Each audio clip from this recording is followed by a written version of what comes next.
Olá, boa tarde, noite, na paz do Senhor. Amém. Parabéns às mamães, mais uma vez. Eu sou órfão, perdi a minha mãe há alguns anos atrás, eu acho que mais ou menos 5 anos atrás. Mas louvo a Deus pelas mães adotivas, né? O que me adotaram ao longo da história. Eu tenho muitas aqui na IBC, mulheres de Deus, algumas que se levantam de madrugada para orar, interceder pela liderança. Outras que, de fato, sempre têm uma palavra de carinho, de conforto, de consolo nos momentos difíceis, aquelas que nos conhecem mais de perto. Louvado seja Deus por esse momento precioso. E hoje, antes da gente ler o texto, eu queria também destacar aqui uma mãe muito especial, que eu conheci agora há pouco. Eu vim entrando ali com o carro e... normalmente eu uso esse estacionamento aqui, porque eu trago a vovó Palmira comigo, hoje ela não está comigo, mas eu entrei por esse corredor e vi um casal chegando numa carroça com um cavalinho, e a carroça tem 2 banquinhos mais baixos um pouco, e eu vi ele descendo, ela também, e ela atravessou para o lado de cá, pertinho desse lago que tem, e ele então... tirou a carroça assim para um canto, tirou o cavalo, né, desatrelou o cavalo e levou para abastecer.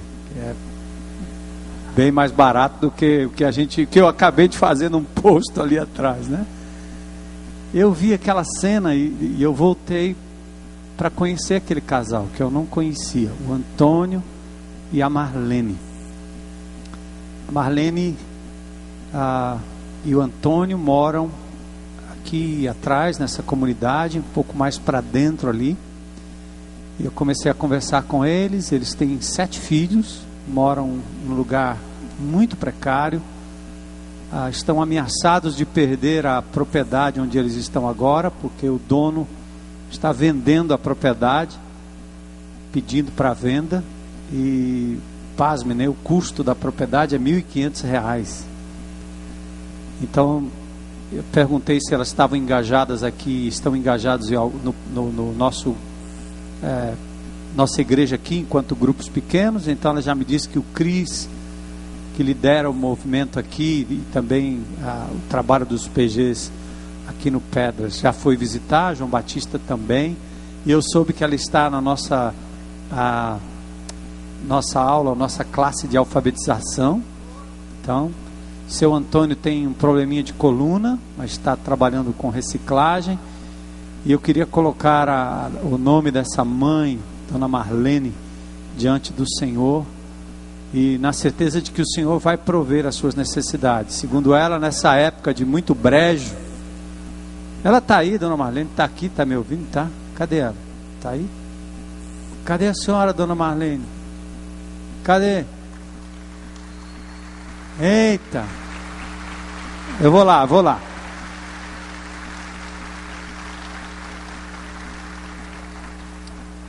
E ela me disse que onde ela dorme ali, as crianças dormem praticamente no chão. Ela deu graças a Deus outro dia que ganhou um fogão aqui da comunidade dos irmãos, né? Então... oh, ela está chorando. Vem cá, fica de pé, dá um abraço aqui em mim.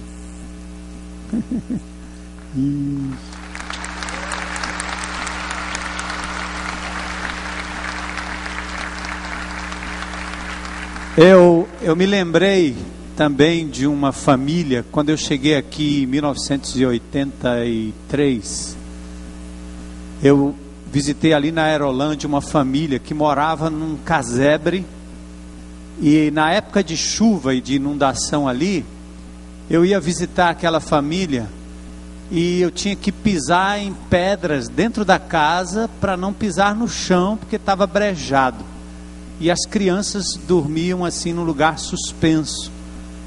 E o tempo foi passando, Deus foi abençoando, e pelo que eu sei hoje, o casal mora numa boa casa, os filhos foram para a faculdade, casaram, quer dizer, acho que a maioria deles, tem uns que ainda não casaram, né?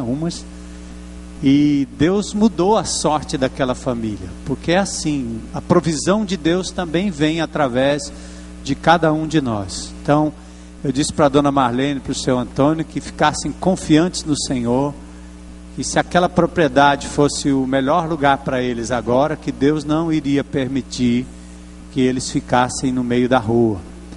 Parece que a pessoa que quis vender até perguntou a ela se ela tinha R$1.000 e mais um guarda-roupa. Ele venderia por R$1.000 e o guarda-roupa. Ela disse: onde eu vou botar minhas roupas, né? Então eu disse: não, fique tranquilo, nós vamos orar e Deus vai provisionar o seu terreninho, futuramente a sua casa, um lugar digno para você ficar, porque você é fiel ao Senhor, como mãe, como mulher, e Deus há de suprir. Amém, irmãos? Vamos orar. Senhor, nós te louvamos nesse instante pela graça, pelo privilégio que nós temos, Senhor, de recebermos tanto de Ti, tanta graça, tanta provisão. Como bem disse o Aristides, Senhor, às vezes com sobra na nossa casa, coisa que compramos e não usamos, comida que colocamos no prato e depois jogamos fora, espaço demais, Senhor, para tão pouca gente. Pai, que o Senhor nos faça sensíveis e ao mesmo tempo com o coração aberto para dividir e repartir segundo a Tua vontade, principalmente, como diz a Tua palavra, aos domésticos da fé.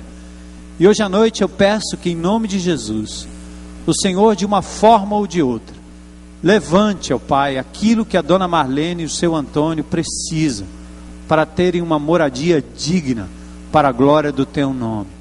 Obrigado pelo João Batista, pelo Cris, pela Nicola, pela Ana, pela Elza, Senhor, por tantas outras que têm trabalhado ali e outros também. Obrigado pelos grupos pequenos aqui do Pedras que têm alcançado essa comunidade. Continua nos usando, Senhor, como um braço para abençoar, como o Senhor tem nos abençoado.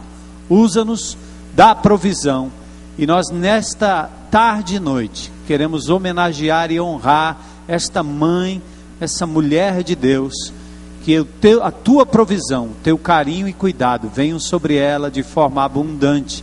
É o que nós te pedimos em nome de Jesus. Amém. Amém. Deus te abençoe. Valeu, Tony.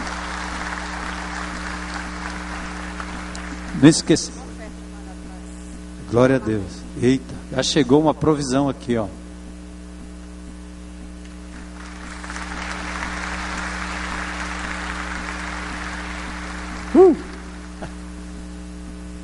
Deus há de... Ei, abram no Salmo de número 91. Aquele salmo que o pessoal põe na porta de entrada com a barça aberta para ninguém botar mal olhado na casa. Salmo 91. Cadê o Aristides? Está aqui? Não? Está ali? Tá. Pronto. Enquanto o envelope vai sendo recheado aí, Aristides, Salmo do número 91. Vamos ficar de pé para a gente meditar nesse salmo. E que momento de louvor tão precioso hoje, né? Aliás, como sempre. E vamos meditar nesse salmo. Eu vou ler na versão revista e atualizada. E os textos estão na nova versão internacional. Então, como eu disse, é sempre bom a gente ter uma ou duas versões por perto. Não se incomodem com isso, faz parte. Cada versão procura da melhor forma, dar a melhor precisão da tradução dos originais, do hebraico, do grego. Então, nós não temos nenhum problema em relação a isso, tá bom? Tenha mais de uma versão em casa para ler a palavra de Deus, que é importante. O Salmo de número 91, que não sabemos se a autoria é de Davi ou se a autoria é de Moisés. Como o Salmo 90 é um salmo de Moisés, a oração de Moisés. Já o Salmo 91 é provável que seja dele também. Nós não temos certeza da autoria. mas essa altura nem importa, vamos ao que Deus registrou aqui na sua palavra.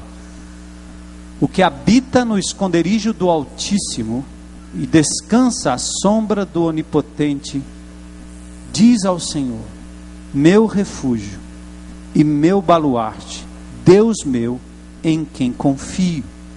Pois ele te livrará do laço do passarinheiro e da peste perniciosa. Cobrir-te-á com suas penas, e sob suas asas estarás seguro. A sua verdade é pavês e escudo. Não te assustarás do terror noturno, nem da seta que voa de dia, nem da peste que se propaga nas trevas, nem da mortandade que assola ao meio-dia. Caiam 1000 ao teu lado, 10.000 à tua direita, tu não serás atingido. Somente com os teus olhos contemplarás e verás o castigo dos ímpios. Pois disseste: o Senhor é meu refúgio. Fizeste do Altíssimo a tua morada. Nenhum mal te sucederá, praga nenhuma chegará à tua tenda. Porque aos anjos, aos seus anjos, dará ordens a teu respeito para que te guardem em todos os teus caminhos. Eles te sustentarão nas suas mãos, para não tropeçares em alguma pedra. Pisarás o leão e a áspide ou a serpente, calcarás aos pés o leãozinho e a serpente. Porque a mim se apegou, com amor eu o livrarei. Pô-lo-ei a salvo, porque conhece o meu nome. Ele me invocará e eu lhe responderei. Na sua angústia eu estarei com ele. Livrá-lo-ei e o glorificarei. Saciá-lo-ei com longevidade e lhe mostrarei a minha salvação. Senhor, nós te adoramos pela tua palavra. Ensina-nos a estarmos apegados a ela nos momentos de medo, nos momentos de terror, nos momentos de incerteza, nos momentos de dificuldade, Senhor. Que a tua glória resplandeça nesse lugar e que o seu nome, Senhor, seja proclamado, a fim de que as pessoas te conheçam como Senhor, Salvador, Onipotente, Altíssimo, Deus de toda a terra. Nós te adoramos, Senhor, em nome de Jesus. Amém. Podem sentar.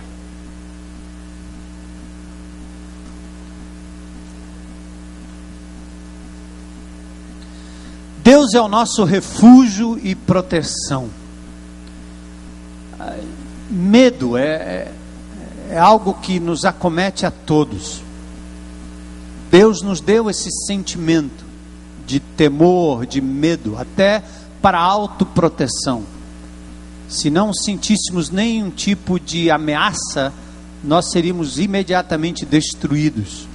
Colocaríamos o dedo numa jaula de um leão, colocaríamos o dedo na tomada, queimaríamos ou nos queimaríamos facilmente por insensibilidade, por não termos nenhum tipo de temor. Então o medo é algo natural. Mas existe também uma ameaça que vai além daquilo que Deus tem destinado a cada um de nós. É a ameaça que nós recebemos de todos os lados, em todas as situações. Cada um de nós aqui tem passado por situações de medo. Medo é perturbação resultante de uma ideia ou de um perigo real, ou às vezes um perigo aparente, ou da presença de alguma coisa estranha ou perigosa ao nosso redor, em casa, perto de nós, o pavor, o susto, o terror, a apreensão, que gera aquilo que normalmente nós chamamos de fobia.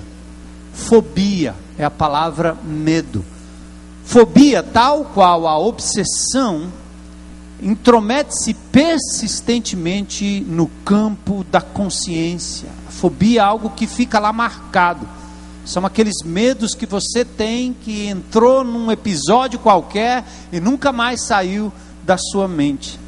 A fobia, diferente um pouco da ideia de medo, como a gente conhece, é um medo específico e intenso, o qual na maioria das vezes é projetado para o exterior, através de manifestações próprias do organismo. Essas manifestações normalmente tocam ao sistema que é chamado neurovegetativo, tais como a pessoa tem vertigens, pânico, tem palpitações, distúrbios gastrointestinais. Quando você fica com medo, a barriga começa a desandar. Sudorese, né? Você fica suando muito. Perda da consciência, às vezes. E aí vem as chamadas manifestações, que são somatizações de um medo.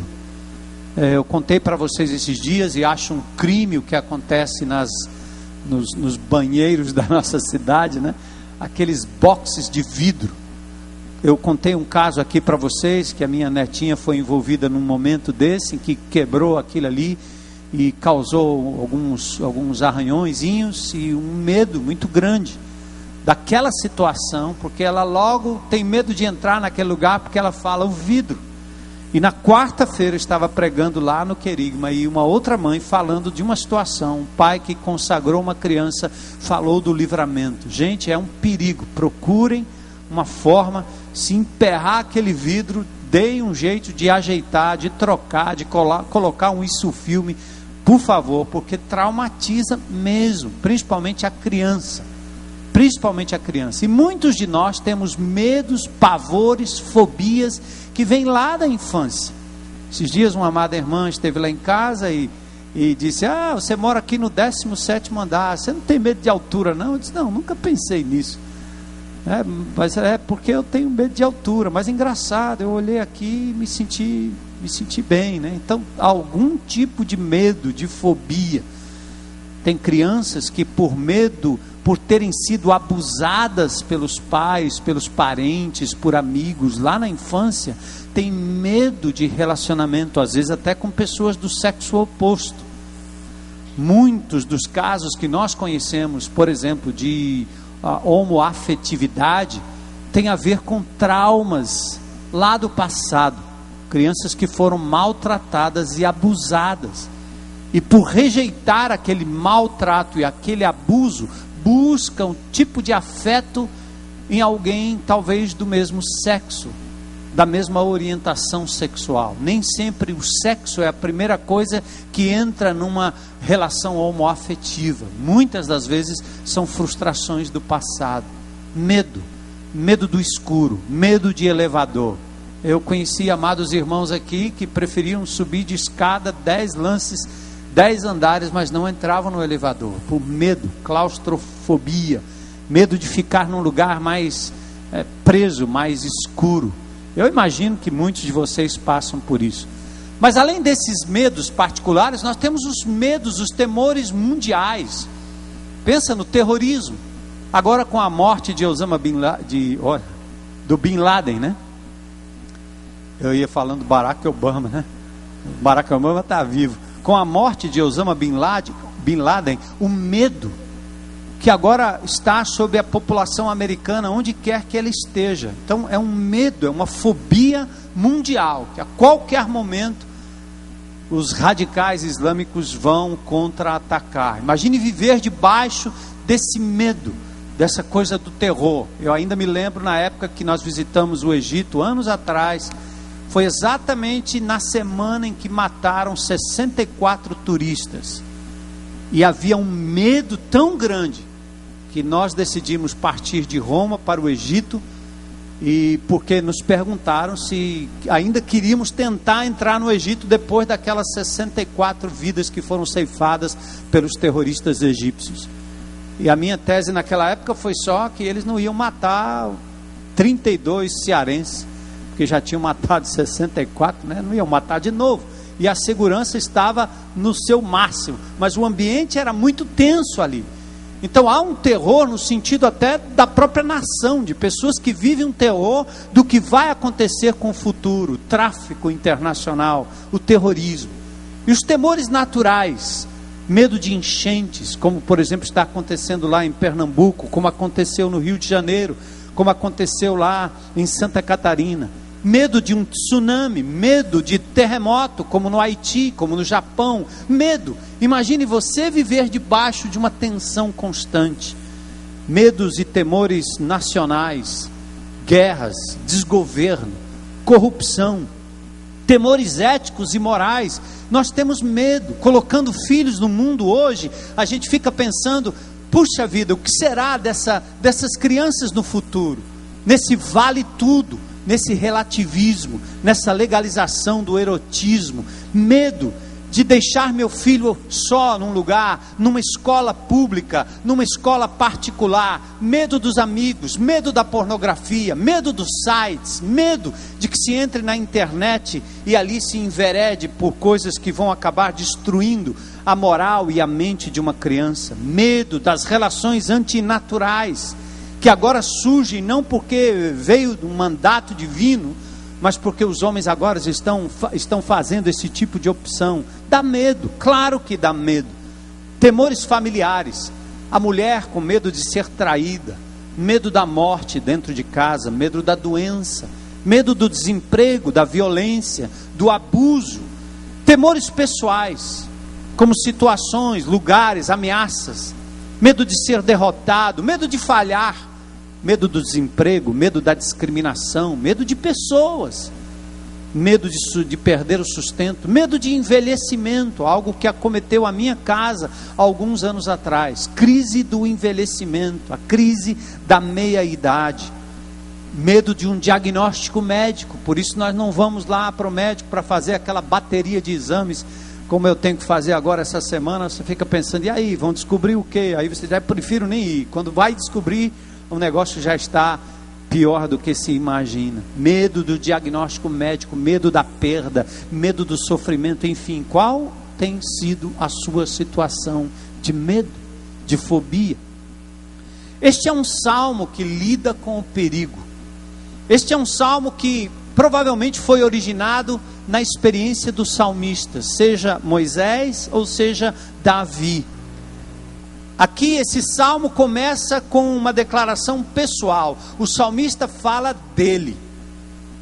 Depois ele se volta para nós. Ele fala com você particularmente, fala comigo de uma forma muito especial. E depois lá para o final do salmo há uma mudança em que Deus assume e ele fala. Porque o que é mais importante naquilo que nós vamos meditar aqui hoje à noite é compreender primariamente quem fala, quem é a minha ameaça. Eu tenho medo dos meus amigos que me ameaçam enquanto meu pai não me protege, não me guarda, não está comigo. Eu deixo de ter medo de uma situação se alguém pega na minha mão e me conduz até lá. Eu contei outro dia que a minha netinha, quando estava com medo de entrar, eu ouvi aquilo ao longe, eu logo disse, peraí, eu vou aí. E cheguei lá e me ofereci para tomar banho junto. Brinquei até, disse, você vai dar banho no vovô. E nós entramos juntos. E naquele momento eu vi que a confiança começou a ser ganha a partir do momento que eu disse, vamos lá, vamos juntos, vamos brincar juntos. Então, quando você desenvolve algum tipo de medo, de fobia, de incerteza, quando as coisas começam a somatizar na tua vida e você começa a sofrer com medo do amanhã, certamente você está ouvindo vozes do horizonte, vozes do plano humano. Teu patrão, tua mulher, teu filho, teu pai, a polícia, teu vizinho, o indivíduo de quem você pegou o dinheiro emprestado. Você está ouvindo a voz da ameaça. Lá no trabalho, lá na escola, dentro da sua própria casa. E a palavra de Deus, ela quer tirar você dessa situação de medo, de pavor, de escravidão, de algo que lhe impede de andar, de pensar, de crer, de rir, de avançar, porque você tem ouvido a voz humana. E o salmista te leva a ouvir a voz de Deus. Olha, uma frase que Jesus mais disse, era a frase, não temas, não temas. No Velho Testamento todo, nós ouvimos Deus dizendo aos homens, às mulheres de Deus, não temas, eu estou contigo, eu irei diante de ti, eu estarei na tua retaguarda. E amados, nós só vamos vencer nossos temores e nossas fobias quando a gente começar a ouvir a voz de Deus. E experimentar de verdade, enfrentar o inimigo. Eu me lembro anos atrás de uma mulher que teve um trauma tão grande porque começou a passar pela mente dela pavor de estar na sacada do seu apartamento, lugar onde ela fazia crochê, onde ela ficava ali horas meditando. De repente um pavor, uma voz que dizia: atira-te, joga-te daí. Ela disse: pastor, estou com medo, eu não saio mais, as portas estão trancadas, estão fechadas, o que eu faço? Aquilo foi se tornando quase uma obsessão na vida dela. E nós começamos a ministrar através da palavra de Deus, através da oração. E eu me lembro que essa mulher, recitando a palavra de Deus, crendo no poder de Deus, ela venceu o medo, abriu a porta, sentou lá fora e voltou à atividade normal, porque ela ouviu a voz do Senhor, porque ela ouviu, e Deus reforçou na mente e no coração dela a graça de poder rejeitar aquela voz que vinha na mente e poder viver aquilo que Deus queria que ela vivesse, a liberdade de estar ali naquela sacada. Claro que ela não estava ali brincando de bungee jump, nem estava ali limpando janela, ela não estava ali se debruçando e ameaçando, ou tentando a Deus num perigo tremendo, fazendo algo de risco. Não, era simplesmente sentadinha e esperando aquele pensamento passar através da ministração da palavra de Deus. O salmista, tem vários salmos que falam disso, gravem alguns deles. Salmo 27:1: tu me cercas por trás e pela frente, e pões a tua mão sobre mim. Salmo 34:4: busquei o Senhor e Ele me respondeu, livrou-me de todos os meus temores. É possível. Salmo 55:5: temor e tremor me dominam, o medo tomou conta de mim. O Salmo 118:8 diz: é melhor buscar refúgio no Senhor do que confiar nos homens. E às vezes os temores e os medos vêm disso. Você coloca tanta expectativa no outro, na pessoa, no homem, no marido, na mulher, no amigo, no pai, no patrão, no professor, e quando você é frustrado, você agora fica marcado pelo medo. Por isso Jeremias diz: maldito o homem que confia no homem e faz dele o seu braço, o seu apoio. Bom é confiar no Senhor e não esperar muito dos homens. O amor maior vem de Deus, o cuidado maior vem dele. Se há juras de amor que alguém pode lhe fazer, jovenzinha, mulher, homem, rapaz, esposa, esposo, é o Senhor que está lhe dizendo todo o tempo que lhe ama incondicionalmente, e que já provou na história que lhe ama, dando a sua própria vida por você. É desse amor que você tem que se alimentar. Daí, quando o marido ama, amém. Quando não ama, amém do mesmo jeito, porque o Senhor continua me amando. E você não se troca, não se vende, não se dá, não se destrói. Da mesma forma a mulher se ama, amém, glória a Deus, vamos usufruir do amor mútuo.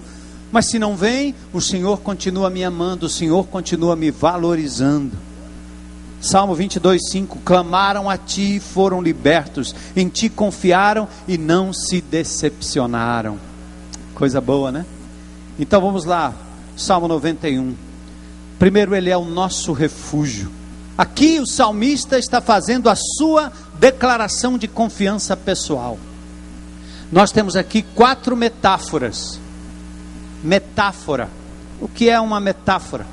É uma figura de linguagem que transfere o significado próprio de uma palavra para uma outra significação em virtude da comparação com uma outra coisa. Exemplo: rapaz, esse cara é um cavalo.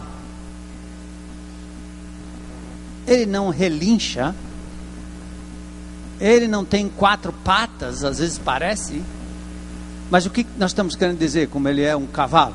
É que ele é grosso, talvez, ele dá patada. Esse cara é um gato. Não quer dizer que ele faz miau. Eu estou usando uma metáfora. Gato nem sempre é bonito, mas tem alguém que acha. Diz que o gato, então, quer dizer que aquele camarada, ele é bonito, porque ele é um gato. Esse camarada aí é um... que mais que tem? É o quê? É um burro? Aí é tão despachado, tão direto, né? Outro é um jumento, coisa... Ou ele é uma águia, né? Ele parece um Esse bicho é um rato, né? Anos atrás o Jô Soares tinha um programa que falava dos corruptos, tinha um pássaro, né? Não era não? Ele carregava um pássaro, comparando. Por exemplo, você usa símbolos como o dragão, que é símbolo da inflação. Quando você quer falar de inflação, você fala do dragão que consome, que devora, entende? Então isto é uma metáfora. A Bíblia é cheia de metáforas, linguagem esta que nós usamos no dia a dia. Então, o salmo aqui que nós estamos lendo é um salmo cheio de metáforas, só para você entender na sua leitura. Ele fala do esconderijo, ele fala da sombra, ele fala do refúgio, ele fala de fortaleza, e às vezes são paralelos, né? Por exemplo, esconderijo e sombra. Depois ele fala de refúgio e fortaleza.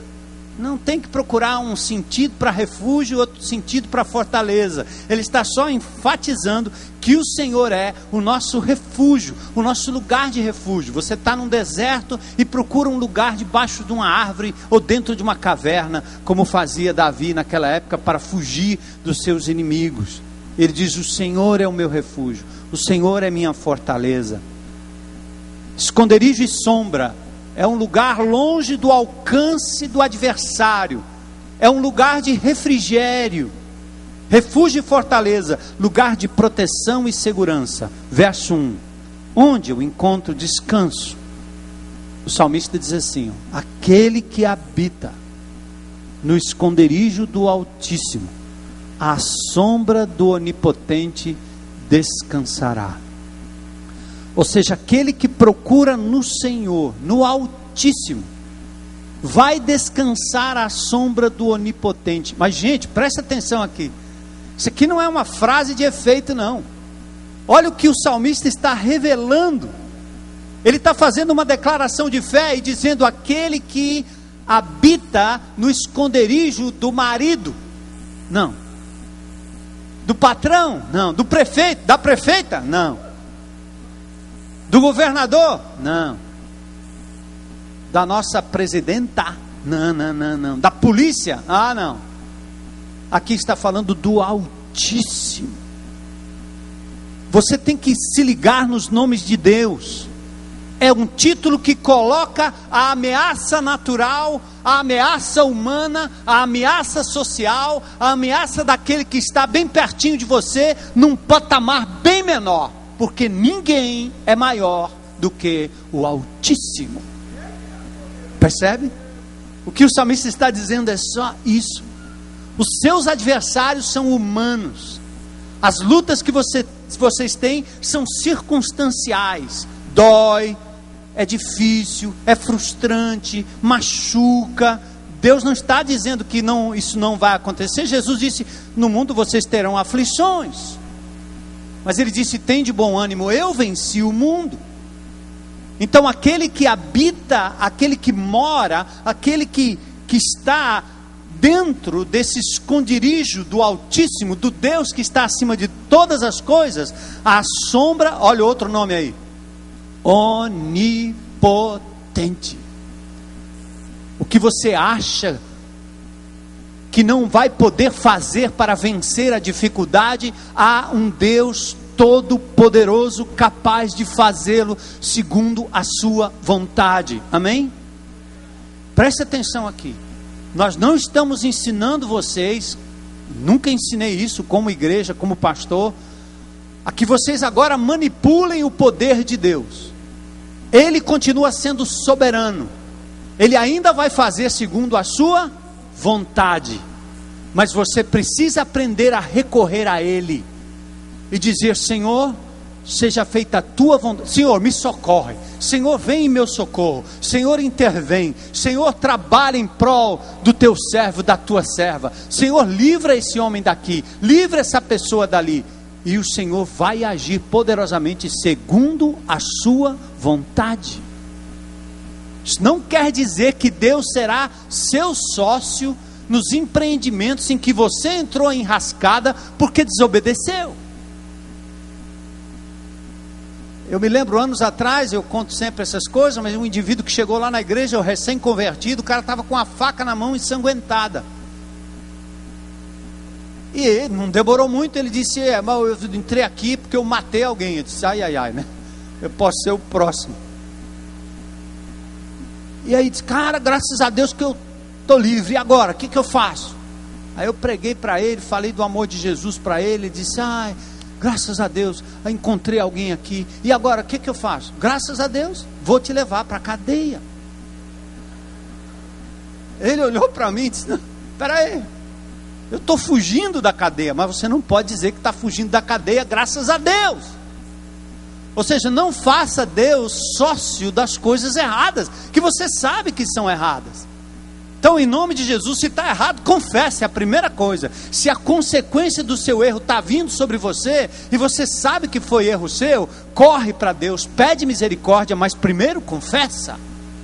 Não chama Deus para ser o seu sócio. Salmo 51 diz isso: você fez o que era errado, e eu me calei. Você pensou que eu era teu sócio, eu vou te chamar para as conversas. Então, aqui o Senhor é o onipotente. Ele é o Altíssimo, o onipotente, Ele é o Senhor. O Senhor aqui é a palavra, o grande eu sou. O Deus que é ontem, hoje e o será eternamente. O Deus presente, o Deus constante na sua vida. O Salmo 20, verso 7 diz: alguns confiam em carros, outros em cavalos, mas nós confiamos no nome do Senhor, o nosso Deus. O que ele está dizendo com carros e cavalos? Ele está dizendo com as forças dos exércitos, a força humana, a força do poderio bélico, a força do nome, a força financeira, a força do prestígio. Alguns confiam nisso, para se verem livres de situações de perigo, mas o salmista diz: nós confiamos e confiaremos no Senhor nosso Deus. Queridos, quando nós sabemos quem está por perto, perdemos o medo do escuro. Quando eu digo para as minhas filhas, minhas netas, quando eu dizia isso no passado: vem, você está comigo, vamos lá que vai dar certo. Quando a gente passou por situações de perigo e que a criança não podia ir muito longe, vem que vai dar certo. Há uns dias atrás eu estava numa lagoa, lá no Rio Grande do Norte, e tinha duas meninas que eram filhas de uma pessoa que tinha uma casa bem ali. E nós saímos para nadar, eu e Elô, pé de pato, que é o nosso motor, que também não custa nada, não tem problema de poluição e nem gasta gasolina. Então põe o pé de pato, vamos atravessar 2 quilômetros para lá, 2 quilômetros para cá. E a turma não entra na lagoa porque ela é muito funda logo no início. E essas duas meninas diziam: o dia que vocês forem entrar, deixa a gente ir. Eu disse: espera aí, você precisa conversar com sua mãe e seu pai. Eles não vão deixar nunca, minha mãe é muito medrosa, ela nunca deixa a gente entrar, nós nunca entramos, nem botamos o pé ali. Ela fica de longe apavorada, ela vai ter uma vertigem, ela vai ter não sei o que. E ela fala: nossa, as meninas contaram um terror. Eu sei que passou um dia, passou outro dia, lá vem as meninas bem cedinho, quando a gente ia saindo: olha, nós pedimos para nossa mãe, ela disse que se for com o pastor Armando e a Heloísa, aquelas duas focas que entram lá para dentro, pode ir, pode entrar, não tem problema. Aí nós entramos, só que eu acho que ela imaginou que a gente ia entrar e ficar ali na beirinha. Botamos os coletes nas meninas, né? E meu pé de pato, eu também uso um colete preventivo, que eu não sou doido, confio no Senhor, mas tenho que fazer aqui a minha prevenção, né? Confio no Senhor, não quer dizer que eu vou para lá para o meio para ter se eu posso levar um coletinho. Mas você nada bem, não nada? Eu nado, mas eu levo o meu coletinho. Então vamos lá, saímos com as meninas. Quando nós passamos 5 metros, 10 metros, elas diziam: olha, nunca não achei que a gente ia entrar aqui, eu tinha medo, mas agora, está com medo? Olha, estamos nos distanciando lá da não sei o que. Aí a menina disse logo assim: olha, minha mãe, se ela nos vir aqui, o que ela vai dizer? Eu já sei o que ela vai dizer. As meninas curtindo e a gente indo. Eu pensei comigo: não vai dar 10 minutos, a mãe vai aparecer. Nós estamos lá no meio da lagoa, só aquelas cabecinhas, a mãe apareceu lá de branco, assim, olhando para um lado, para o outro, procurando. Eu disse: vamos acenar, porque ela está lá.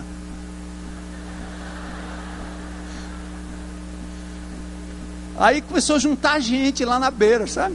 Era a mãe dizendo para o povo, acho que procurando assim, será? São eles mesmo, né? Vamos ver e tal, estão lá, são minhas filhas.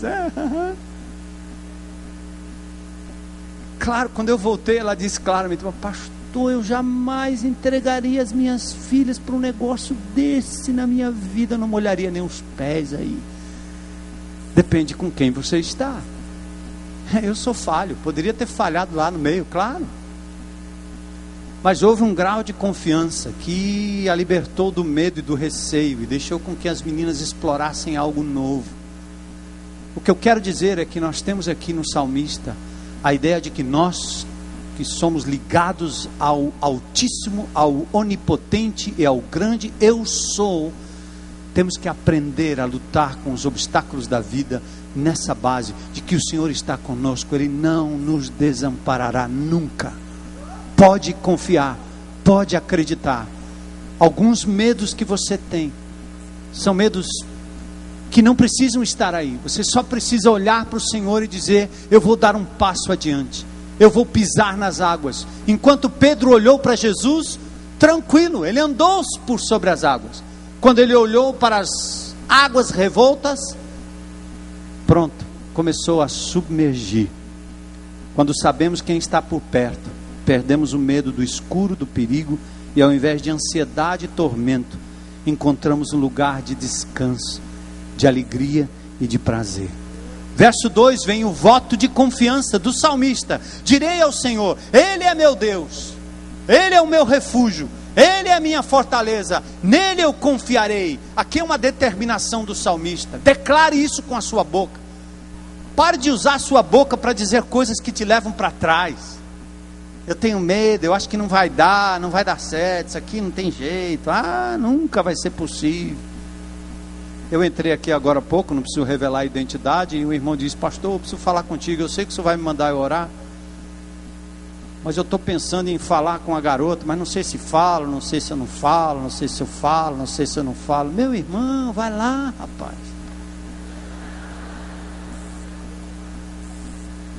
Está esperando o quê?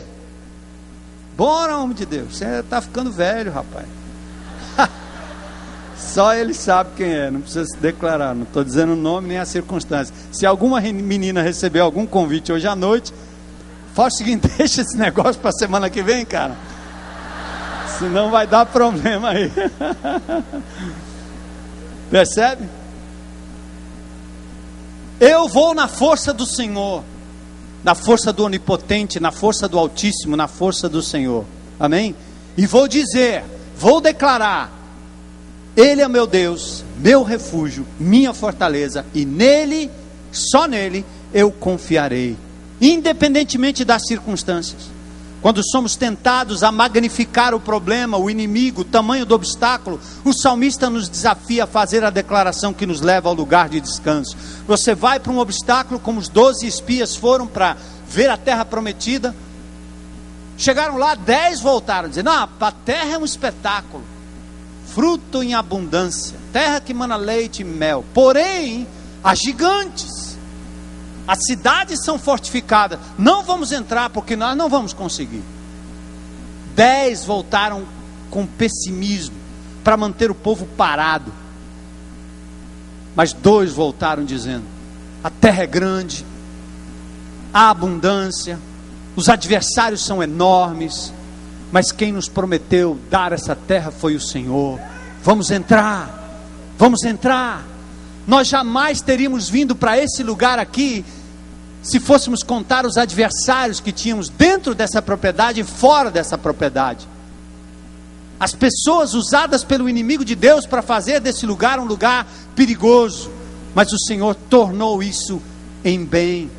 Vocês se lembram na época que eu contei aqui, em que eu pensava em construir um muro ao redor dessa propriedade para nos manter mais seguros, até que um irmão abriu a palavra de Deus e disse: aqui ó, está aqui ó, diga a esse jovem, a palavra de jovem eu gostei ali, lá em Zacarias diz: diga a esse jovem, né, eu serei um muro ao teu redor, nada vai te incomodar, vai. Eu disse amém. Oh, incredulidade minha, deixa aí, Senhor, para que muro aqui? Isso é um lugar aberto para o Senhor poder transformar vidas de quem quer que entre aqui nessa propriedade. Glórias sejam dadas ao nome do Senhor, amém? Confiança, direi ao Senhor, Ele é meu Deus, minha rocha, meu escudo, meu abrigo. Eu engoli uma página aqui, ó, que legal. Está aqui. Agora os versículos 3 a 6. O salmista começa a falar com você particularmente. O salmista explica a sua declaração de fé e faz dela agora a sua experiência pessoal. Estou falando com você agora. Ele usa a segunda pessoa aqui, né, a tua experiência, mas eu vou usar sua ou tua, você entende. Agora é com você. Os perigos são invisíveis, são imprevisíveis. Acometem o fraco e o forte. As metáforas são ricas. O laço, a palavra, as asas, o escudo, o broquel, que é um escudo menor. O escudo aqui é aquele escudo grande, maior, para a batalha, para a guerra. E o broquel é o escudo redondinho, menor, para batalhas individuais, brigas e lutas individuais. Seta, peste, mortandade. Olha o verso 3 diz: Ele te livrará do laço do passarinheiro e da peste perniciosa. Aqui indica que o Senhor é aquele que vai cuidar de você nas armadilhas que são postas contra a tua vida todo o tempo.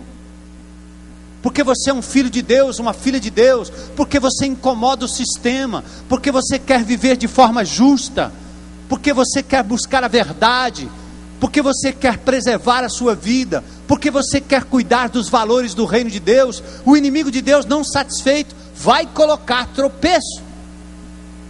Ele vai armar as armadilhas para que você entre e seja tragado. Mas o Senhor diz: Ele vai te livrar do laço do passarinheiro. Olha para Ele, pense nele todo o tempo. A palavra peste perniciosa é um termo hebraico, debar, confundido com tabar, porque a palavra peste aparece novamente. Eu quero sugerir que aqui seja: Ele vai te livrar não só do laço do passarinheiro, mas da palavra perniciosa. É aquela palavra que vem como uma seta para te destruir. É aquela coisa que é dita para te derrubar. É aquela palavra maldita, colocada, aquela mentira, aquela calúnia que é levantada sobre você. Quantos aqui já foram vítimas disso? E você diz: cara, como é que eu vou vencer isso? Como é que eu vou lutar contra isso? Como? Faça o seguinte: recue. Não tente pagar com a mesma moeda. Não tente simplesmente tirar satisfação. Mas entenda: o Altíssimo, o Todo-Poderoso, o grande Eu Sou, vai te livrar disso. Isso que era um mal contra a sua vida vai ser redundado em bem para a glória do nome dEle. Confie, confie. Palavra perniciosa é aquela que visa prejudicar você, dita com o intuito de lhe rebaixar, de lhe ferir, de fazer pessoas pensarem mal de você. A difamação, o Altíssimo, Onipotente, o grande Eu Sou, Ele vai nos livrar afinal. Espere para ver, não seja imediatista, apenas confie. Verso 4: Ele te cobrirá com suas penas, debaixo das suas asas te confiarás, a sua verdade será teu escudo e broquel. Ou seja, use sempre a verdade divina como defesa, aquilo que é certo, aquilo que é correto. Não tema a verdade, não guarde segredo da verdade, revele exatamente a verdade sobre o que quer que seja. Lembre-se disso, porque Jesus é a verdade, a palavra é a verdade. E nós temos aprendido a viver na verdade num mundo mentiroso, no mundo do faz de conta, no mundo da mentira, onde mentira é o que prevalece, mas o diabo é o pai da mentira. Nós somos servos do Senhor. Em nome de Jesus, igreja, fale a verdade sempre. A verdade vai prevalecer ainda que te matem, ainda que te prendam, ainda que eles amarrem os braços, ainda que te mandem para fora, a verdade vai prevalecer e o Senhor não vai abandonar você. Creia nisso, porque o sofrimento será aliviado na sombra do Onipotente. Aqui diz que Ele vai cuidar de você como a águia cuida dos seus filhotes. Gente, aqui tem figuras esplêndidas sobre a águia, um animal fortíssimo. cujas asas chegam a 3 metros de envergadura, de abertura. Um animal que vive quase 70 anos. Um animal forte, mas que pega os seus filhotes e os leva para uma rocha bem alta, bem longe do alcance dos inimigos. E a águia tem na sua figura, na sua metáfora, a própria pessoa do Senhor, que é comparado com uma águia, que nos cobre com suas asas, que nos mantém seguros lá no alto. Esse Deus maravilhoso que também não faz tudo por nós, como uma águia faz com seus filhotinhos, quando eles estão aprendendo a voar. A águia, quando eles já estão numa idade de voo, eles estão muito alto, mas muito alto, lá naqueles penhascos, lá nas alturas. A águia empurra os filhotes. Pense na situação de medo daquele filhotinho olhando lá para baixo e dizendo: não vou nada, tenho medo. A águia vem por trás e empurra o filhote, e ele despenca, porque ele ainda não sabe bater as asas. Sabe o que ela faz? Ela voa e vai por baixo, e quando ele está chegando perto de se arrebentar, ela os ampara pela asa e leva de volta para o alto, e até que ele aprenda a voar por si só. O que eu acho interessante é que viver como águia num ninho é viver como um crente sem vitória. É um filhotinho que... Já viu águia no galinheiro? A águia que é criada no galinheiro, ela só pula no puleirinho. O máximo que ela faz no galinheiro é... A galinha não voa muito longe. Mas Deus está olhando para mim, olhando para você e dizendo assim: eu quero te levar para uma rocha muito mais alta, para um patamar muito mais alto. Eu vou te levar lá, eu vou te criar lá, eu vou te fazer nascer ali.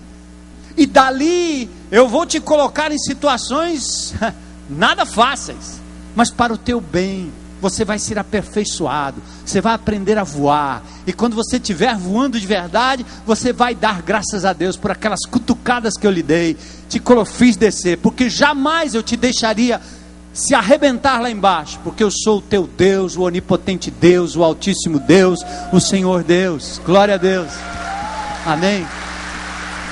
Obrigado, Senhor. Glórias ao teu nome. Uma rocha mais alta que eu, coisa maravilhosa. Ele te livrará do laço. E aqui não terás medo do terror de noite, nem da seta que voa de dia. Aqui parece um ataque mental.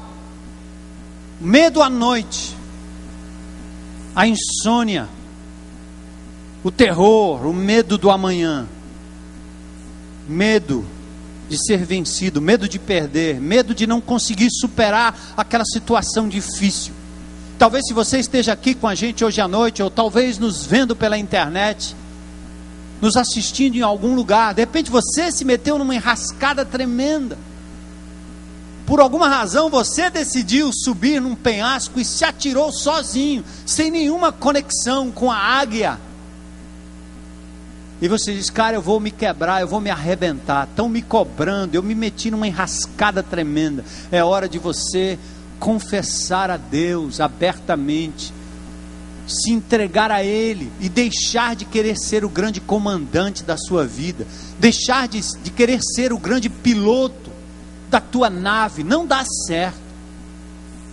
Se você entrou numa enrascada e acha que tudo está perdido, e tantos que estão até tirando a própria vida, porque já não encontram razão de viver, e nem a possibilidade de saírem dessas enrascadas financeiras, afetivas, sociais, sejam quais forem, trabalhistas. Hoje eu quero lhe dizer que o Senhor Deus é aquele que te sustenta nas asas como de águia. Se você se jogar nos braços dele, se você acreditar nele, se você confiar no onipotente, no Senhor, no Jesus maravilhoso que ressuscitou e venceu o maior de todos os inimigos, que é a morte, ele também te ajudará a vencer os menores inimigos que você hoje tem.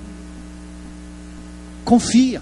Hoje é dia de você dizer: eu não conhecia esse poder maravilhoso, que você não manipula, mas ele, pelo seu amor, cuida de você a cada dia. Te permitiu passar por aí. Quem sabe, se não foi para que você o reconhecesse hoje como Senhor e Salvador. crentes em Cristo Jesus, também prestem atenção. Nem a peste que anda na escuridão, nem a mortandade que assola ao meio-dia. A presença, o poder, a palavra de Deus nos livram dos medos que invadem nossos pensamentos, aqueles padrões de pensamentos derrotistas, as fobias inexplicáveis, choque, escuro, trovão, elevador, altura, relacionamentos, perseguição. Em nome de Jesus, se você tem essas limitações na sua vida, creia que Deus não lhe criou para ficar num galinheiro. Ele te fez para voar com asas de águia. Dá para superar essas coisas no nome de Jesus. Se é químico, se é um distúrbio qualquer, o Senhor vai cuidar de você. Procure ajuda médica, pode ser, tudo bem, mas não deixe de levar consigo essa promessa maravilhosa. Avalie seus medos nascidos de circunstâncias reais, mas que talvez nunca foram enfrentados na perspectiva divina. Não há perigo que não possa ser antecipado pelo Deus onisciente. Salmo 139:5 diz: Tu me cercas por trás e pela frente, e pões a tua mão sobre mim. Versículos 7 a 10 vem uma proteção agora que é individual. Primeiro, essa proteção versátil de Deus, né? Que te livra de uma série de coisas. A proteção agora é imediata, não é um princípio, é um fato. Não elimina a nudez, o perigo, a espada, como lá em Romanos 8:35, mas Deus vai fazer redundar em bem o mal que alguém tem lhe desejado. Creia nisso. Não retribua mal com o mal. O exemplo disso é José. Os irmãos o jogaram num poço. Pensaram que ele seria morto, eliminado. E Deus usou aquela circunstância para que ele fosse um dos governadores do Egito e trouxesse provisão para os seus filhos, seus irmãos e seu pai mais tarde. José disse aos seus irmãos naquele encontro mais tarde: não tenham medo. Será que eu estou em lugar de Deus? Claro que não. Vocês planejaram o mal contra mim, mas Deus tornou isso em bem, para que hoje fosse preservada a vida de muitos. Você já experimentou isso? E uma circunstância tão adversa, tão terrível, que lhe arrumaram, Deus acabou virando isso em algo tão bom. Aí diz o verso 7: 1.000 cairão ao teu lado, 10.000 à tua direita, mas isso não vai chegar a você. Somente com os teus olhos contemplarás, e você vai ver o que os ímpios vão receber, não de você, mas do Senhor. Entrega nas mãos de Deus aquele adversário, aquele perseguidor, aquele abusador, aquele traidor. Entrega nas mãos de Deus. Entra na tua empresa já orando por ele. Entra na tua casa, mulher, já orando por aquele que te persegue. Entra na tua casa, lá na tua escola, já orando por aquele que tem feito coisas terríveis com você. Coloca diante do onipotente Deus. Tu, Senhor, és o meu refúgio, no Altíssimo fizesse a tua habitação, nenhum mal te sucederá, praga nenhuma chegará na tua tenda. Vamos parar com esse negócio de maldição. Toda maldição foi descarregada sobre Jesus. E o texto diz: praga nenhum, maldição alguma chegará à tua tenda. Deus não somente protege aqueles que nele confiam, como faz cair sobre o ímpio e o injusto a sua justa recompensa. Quem crê, verá. Nenhum mal, a praga, a maldição, o que de mal nos desejaram, as palavras que você recebeu na infância, quando você foi abandonado, quando seus pais lhe xingaram, disseram que você não prestava para nada, quando os teus amigos disseram que você era feio, que você era feia, que você era incompetente, quando as pessoas lhe dedicaram aos deuses humanos, às estátuas, aos santos, aos orixás, e você trouxe consigo uma carga pesada de alguém que só vive para baixo, só vive depressivo. Saiba que Jesus na cruz do Calvário rompeu todo este laço que há sobre você. Praga nenhuma, maldição nenhuma te acometerá. Diga: eu sou livre. Eu sou livre. Glória a Deus, pelo nome e pelo sangue de Jesus. Livre. No entanto, o Senhor, o seu Deus, não atendeu a Balaão, lembra? Transformou a maldição em bênção para vocês, pois o Senhor, o seu Deus, os ama. Deuteronômio 23:5. Nenhum mal, nenhuma maldição. Versículos 11 a 13. Olha a proteção miraculosa. Os seus anjos dará ou dará ordem a teu respeito para que te guardem em todos os teus caminhos. Eles te sustentarão. Pausa aí. Aqui Deus revela que há hostes angelicais que trabalham em nosso favor. Vamos abrir os olhos, gente. Isso não é ficção. A Globo está anunciando que no dia 13 de maio é o dia nacional aí da religião afro, anunciando aí nos terreiros, e o povo certamente vai lá para receber as entidades. São anjos caídos, são demônios que escravizam, que dão para depois tirar, dão para depois tirar. São aqueles que oprimem, que fazem curas miraculosas, mas mantêm as pessoas escravas de uma coisa totalmente indigna, não bíblica, que não tem nada a ver com o espírito de luz. Os crentes em Cristo Jesus precisam ter coragem para enfrentar essas entidades, clamando o nome do onipotente, do Altíssimo, do Senhor, do grande eu sou, Jesus. Mas Deus está revelando aqui que mesmo sem a gente saber, há anjos, seres angelicais que trabalham em nosso favor, que estão indo adiante de você, te livrando de coisas que você nem imaginou como podia acontecer. Eu já passei por essa. Você já passou por coisas assim? Você diz, como é que eu passei ali? Como que eu sobrevivi àquela circunstância, àquela situação? Como? Vamos abrir os olhos, não é ficção. Eu já experimentei isso, tão real quanto os demônios que encarnam em forma de espíritos familiares ou imundos. Eliseu e seu servo, diante dos sírios, passaram por essa mesma situação. Mesma situação. 2 Reis capítulo 6, versos 15 a 17. O servo do homem de Deus levantou-se bem cedo pela manhã, e quando saía, viu que uma tropa de cavalos e carros de guerra haviam cercado a cidade. Os sírios estavam chegando, e agora eles estavam perdidos. Então o servo exclamou: ah, meu senhor, o que faremos? O profeta respondeu: não temas, porque maior são aqueles que estão conosco do que aqueles que estão cercando a cidade. Aqueles que estão conosco são mais numerosos do que eles. E Eliseu, porque o servo ficou sem entender, disse: eu não estou vendo ninguém aqui. Aí Eliseu orou assim, e eu quero fazer dessa oração a nossa oração hoje à noite. Senhor, abre os olhos dele para que veja. Então o Senhor abriu os olhos do rapaz, que olhou e viu as colinas cheias de cavalos e carros de fogo ao redor de Eliseu. Os anjos do Senhor estavam lá, e livrou Eliseu. Glória a Deus. Hebreus capítulo 1, verso 14 diz: os anjos são todos eles espíritos ministradores e enviados para servir aqueles que hão de herdar a salvação. Você não precisa saber o nome, como a Mônica Bonfiglio. Você não precisa ficar manipulando o anjo. Você não precisa ficar conversando com o anjo.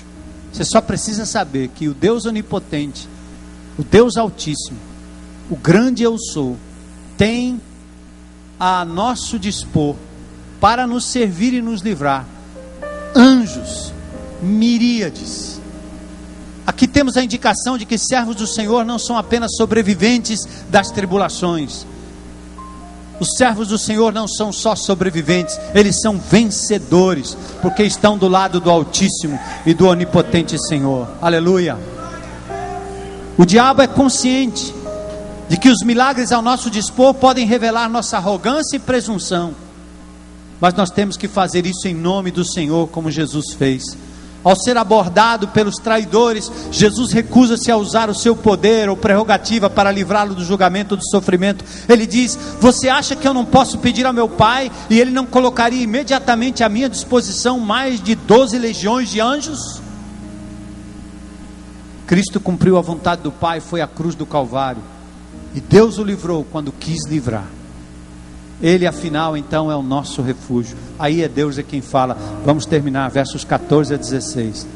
Portanto, porque tão encarecidamente me amou, também eu o livrarei.